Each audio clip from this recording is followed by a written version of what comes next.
সবসময় দেখে আসছি প্রবাসী ভাইয়ারা আপুরা অন্যের বিপদে এগিয়ে যায়, সহযোগিতার হাত বাড়ায়। আর আজকে একজন প্রবাসী ভাই সকলের কাছে সহযোগিতার জন্য হাত পাততেছে। অনেকেই জিজ্ঞেস করছিলেন আমি ইব্রাহিম ভাইয়ের একটা পোস্ট করার পর যে এই ছেলেটা কে এবং কি হয়েছিল, এই ইব্রাহিম ভাইয়ের সাথে কি ঘটেছিল ওনার মুখ থেকে সবাই শুনুন। আমার নাম হচ্ছে মীর ইব্রাহিম।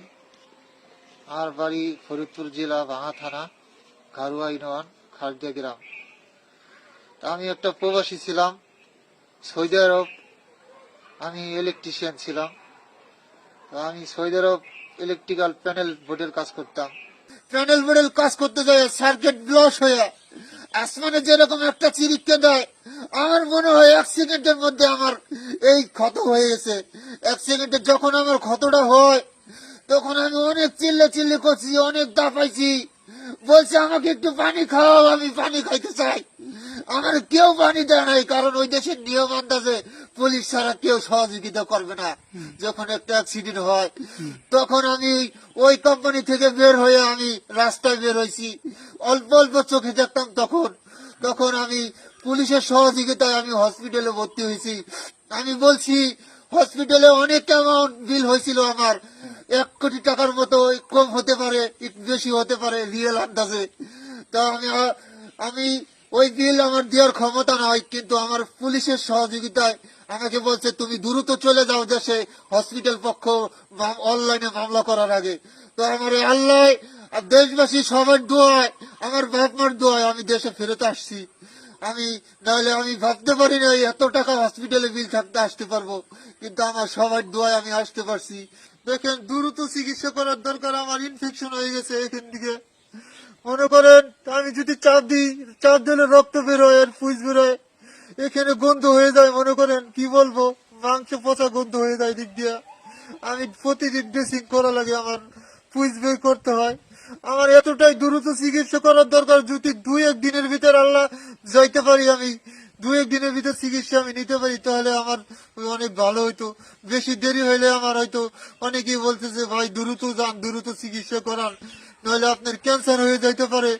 দেশবাসী আমি বাঁচতে চাই, আমি এইভাবে থাকতে চাই না। দেশবাসী আপনারা সবাই আমার পাশে আছেন, পাশে থাকেন, আমার পাশে, বিশেষ করে আমার প্রবাসী ভাইরা, তারা সবাই আমার পাশে থাকেন।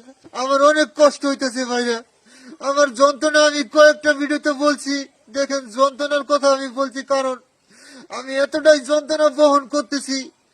বেলেট দিয়ে কাইটা লবণ ছিটাইলে ওই লবণের উপরে, ওই লবণ ছিটাইলে যতটা যন্ত্রণা, ওই গার উপরে এর থেকে বেশি জ্বালা যন্ত্রণা আমার। এতটা কষ্ট বহন করতেছি, আমি রাতে ঘুমাইতে পারি না, আমি চোখ মিলতে পারি না। দেশবাসী আমি খাইতেও পারি না ঠিক মতো, আমি করতে পারি না। আমার কানে একটা বন্ধ হয়ে গেছে, এই কান আমার কালকে থেকে এত টাটাইতেছে কানের ভিতরে, আমি সহ্য করতে পারতেছি না। আমি আমার মাকে বলছি মা আমার কিছু দাও, ওষুধ দাও। আমার মা পরে সর্ষে তেল আর রসুন দিয়ে গরম করে কানে দিয়েছে, কিন্তু এখন পর্যন্ত আমার ব্যথাই যাইতেছে না, কানের ব্যথা এতটা ভিতরে টাটাইতেছে, আমার কান বন্ধ হয়ে গেছে। দেখেন আমার নাকটা বন্ধ হয়ে গেছে। দেশবাসী আমি বাঁচতে চাই, আমি দ্রুত আমাকে হেল্প করেন। দেখেন আমার সময়টা অনেক বেশি হয়ে গেছে।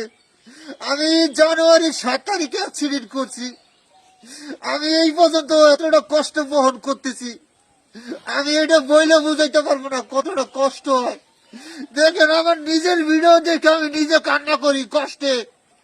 জানলা তুমি আমাকে কি কষ্ট দিলা, তুমি আমাকে দেশে তোমার ভালো মনে হয়েছে, তুমি আমাকে সুস্থ করে দাও, তুমি আমাকে সুস্থ করে দাও দ্রুত। আল্লাহ আল্লাহ যে আমাদের পাশে, আমার পাশে দাঁড়াইতেছে, আল্লাহ তাদের সবাইকে হেফাজত করো, তাদের সবাইকে সব বিপদ থেকে মুক্ত করো। আল্লাহ আমার পাশে দেশবাসী সবাই দাঁড়ান, দ্রুত আমার পাশে দাঁড়ান। আমার দ্রুত আমি ইন্ডিয়া যাইতে চাই, আমি চিকিৎসা নিতে চাই দ্রুত। আমি আমার দেশবাসী সবাই আমার পাশে দাঁড়ান। ইব্রাহিম ভাই, জি ভাই বলেন। শুনছি প্রবাসী কল্যাণ প্রতিমন্ত্রী নুরুল